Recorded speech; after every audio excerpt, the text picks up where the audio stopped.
Sabe quando a gente diz sim para uma pessoa e nem entende direito por quê? Pois é. Muitas vezes a resposta não tem nada a ver com lógica.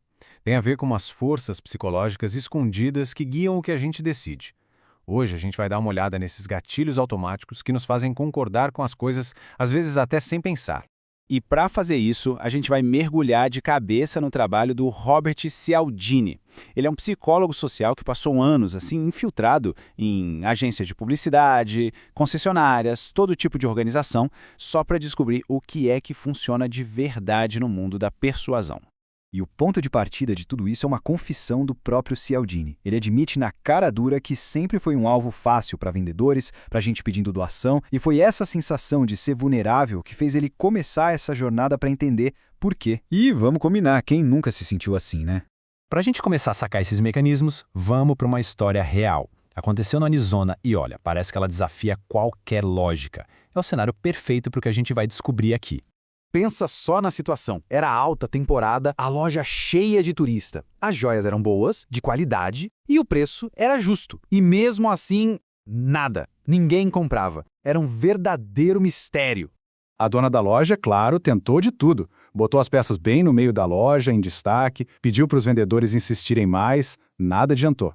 Aí, já desesperada antes de sair de viagem, ela deixou um bilhete para a gerente com uma última ordem, bem drástica. Vende tudo pela metade do preço só para se livrar do estoque.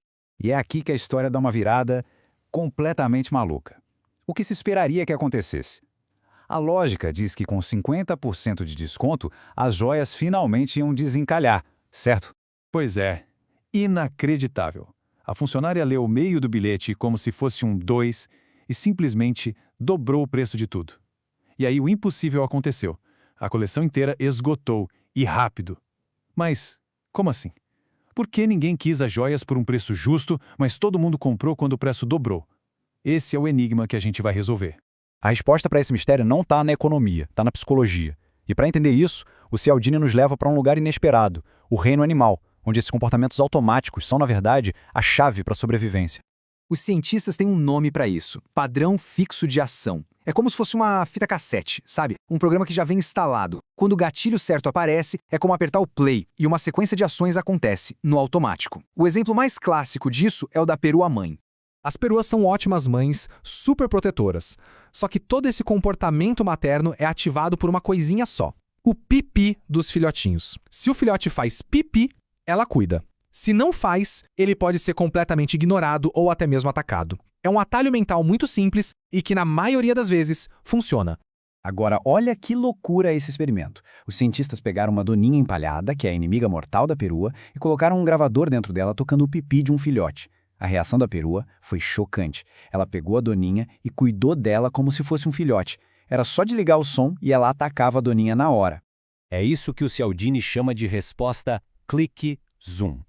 O clique é o som do gatilho, o pipi. O zoom é a fita do comportamento automático tocando, o instinto de mãe. E como a gente vai ver, nós humanos estamos cheios dessas respostas clique-zoom. Ok, mas e a gente? Como isso se aplica a nós? Será que temos atalhos tão simples quanto o da perua? A resposta é com certeza.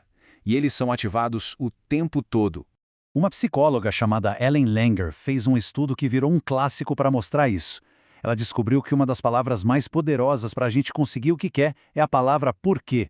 As pessoas simplesmente gostam de ter um motivo para as coisas.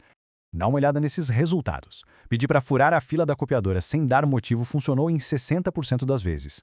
Dando um motivo de verdade, tipo, por que estou com pressa, o sucesso pulou para 94%. Mas o mais impressionante é isso aqui. Quando usaram um motivo que não era motivo nenhum, posso usar a máquina porque preciso tirar umas cópias, o sucesso foi de 93%. A palavra porquê foi o clique. Concordar foi o zoom. E isso tudo nos traz de volta para a nossa joalheria. Aqueles turistas que não entendiam muito de turquesa estavam usando um atalho mental que a gente usa o tempo todo.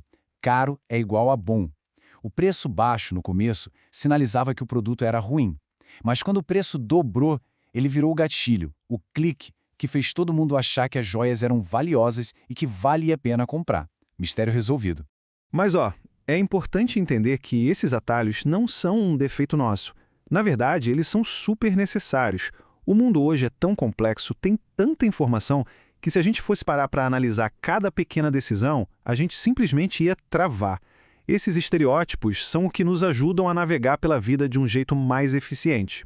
Beleza, agora vamos para outro princípio poderosíssimo que mexe com a nossa percepção de um jeito sutil, mas que funciona que é uma beleza, o princípio do contraste. É bem simples. Se você levanta um objeto leve e logo depois um pesado, o segundo vai parecer ainda mais pesado do que ele é. Ou o exemplo dos baldes d'água. Coloca uma mão na água fria e outra na quente. Depois põe as duas num balde com água morna. Para uma mão, a água vai parecer quente. Para outra, vai parecer fria. A nossa percepção não é absoluta, ela é sempre relativa.